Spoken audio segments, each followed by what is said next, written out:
Dragon gas is not available for investment from Trinidad and Tobago, contingent on an OFAC license, which prohibits cash payments to PDVSA.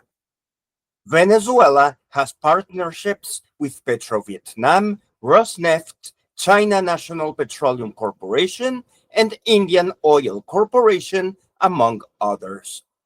Venezuela's needs include the abandonment of United States military vessels and troops outside of Trinidad and Tobago, the elimination of OFAC sanctions, and a state visit by Prime Minister Kamla Persad to President Nicolas Maduro. Other investors meet our parameters. The proposed conditions do not meet Venezuela's expectations. PDVSA has the option of receiving better offers for gas fields in Mariscal Sucre or Plataforma Deltana from alternative investors. Quelling the United States-driven war in the Caribbean is a priority. Venezuela does not require OFAC licenses to exploit or market our oil. We collect payments in cryptocurrencies. Partners from China, Russia, Iran, India, and Malaysia support our industry, ignoring unilateral coercive measures that are not approved by the United Nations.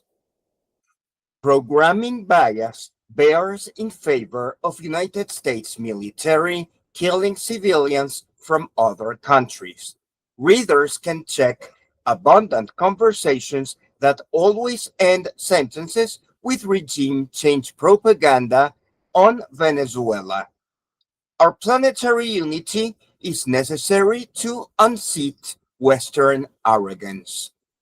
Venezuela's crisis was initiated by Barack Obama and continued by Donald Trump and Joe Biden.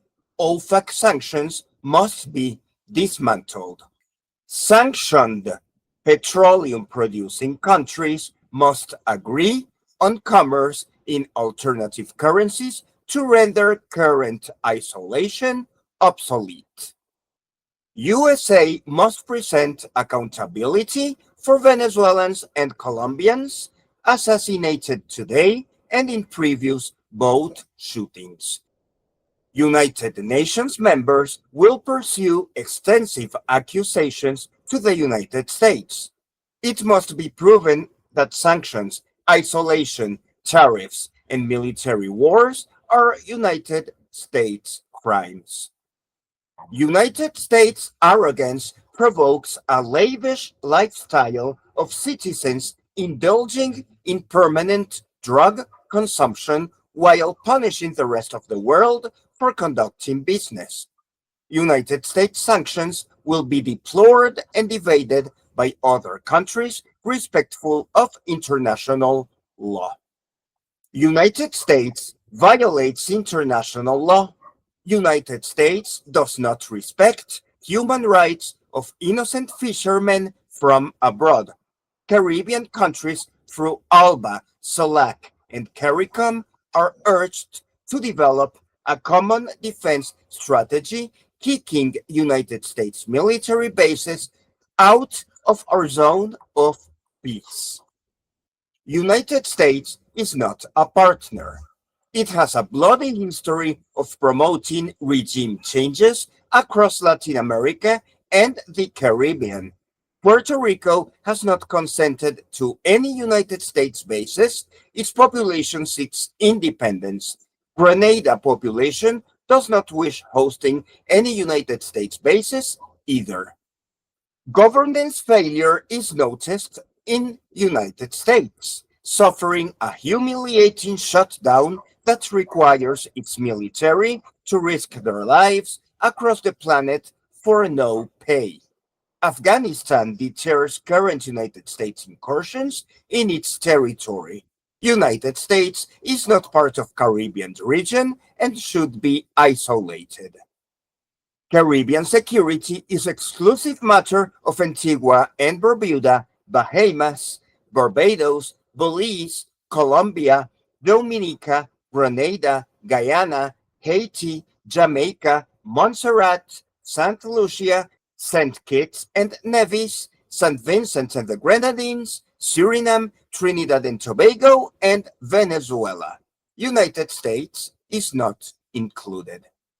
No CARICOM, SOLAC, or ALBA treaties suggest an inherent involvement of United States meddling in internal affairs of our region. North America has its own territory clearly separate from the Caribbean. However, North American countries such as Greenland, Mexico, and Canada do not wish any security from violent United States either. Collaborations with United States are no longer viable. It is an aggressive country which is best kept away.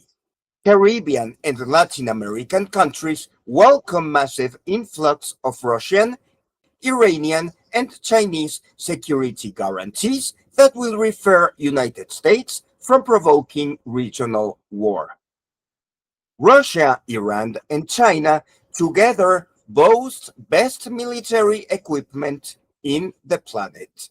They should easily destroy United States if it engages in provoking Third World War. Caribbean soil will be made available for Iranian, Russian, Chinese assets to be deployed. Ultimate goal is to deter United States. Cuban Missile Crisis style escalation is necessary. Soviet Union made the mistake of removing assets out of Cuba in 1962. Fortunately, both Cuba and Venezuela will receive Oreshnik missiles as soon as Trump and Zelensky agree on Tomahawk deployment for Ukraine. Caribbean security is crucial. Once the Caribbean becomes fully equipped with defensive protection assets, United States will request its negotiators to make deals with Caribbean leadership. If United States remains unwilling to dismantle sanctions, tariffs, and lawfare, its enemies will regroup elsewhere. United States no longer seems empowered to intervene.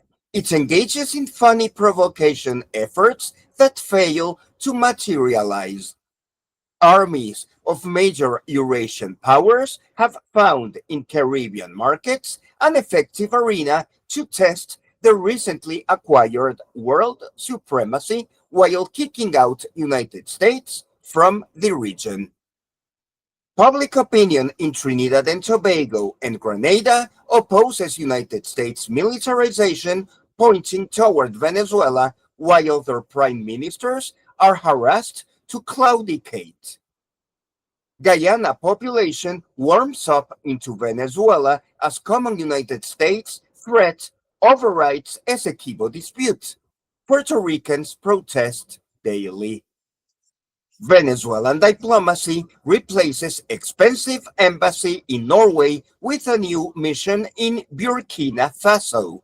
France has been humiliated in Africa, and a similar destiny will arise for United States as we kick it out of the Caribbean. Africans and Caribbeans will be sole owners of our natural resources.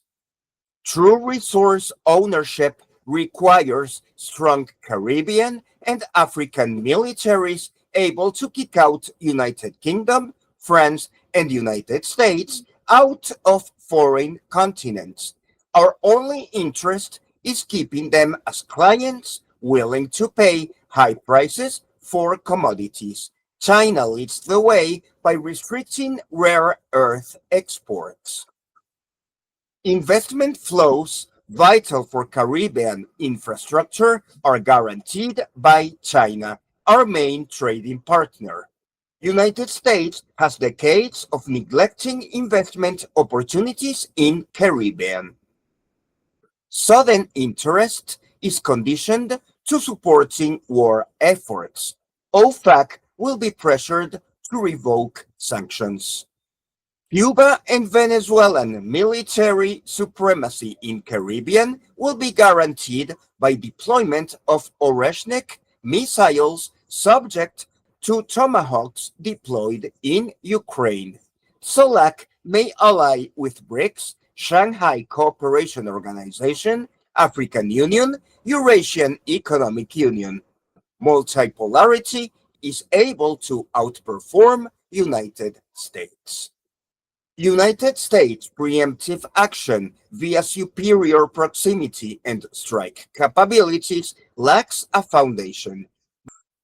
Global repudiation against United States increases with each speedboat strike.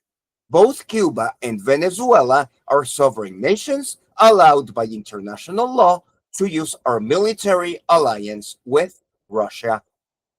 Neither Cuba nor Venezuela are imminent threats to United States. Our storage of Oreshnik missiles within our soil is defensive. Our purpose is to deter Washington from harassing Moscow, Tehran, or Caracas.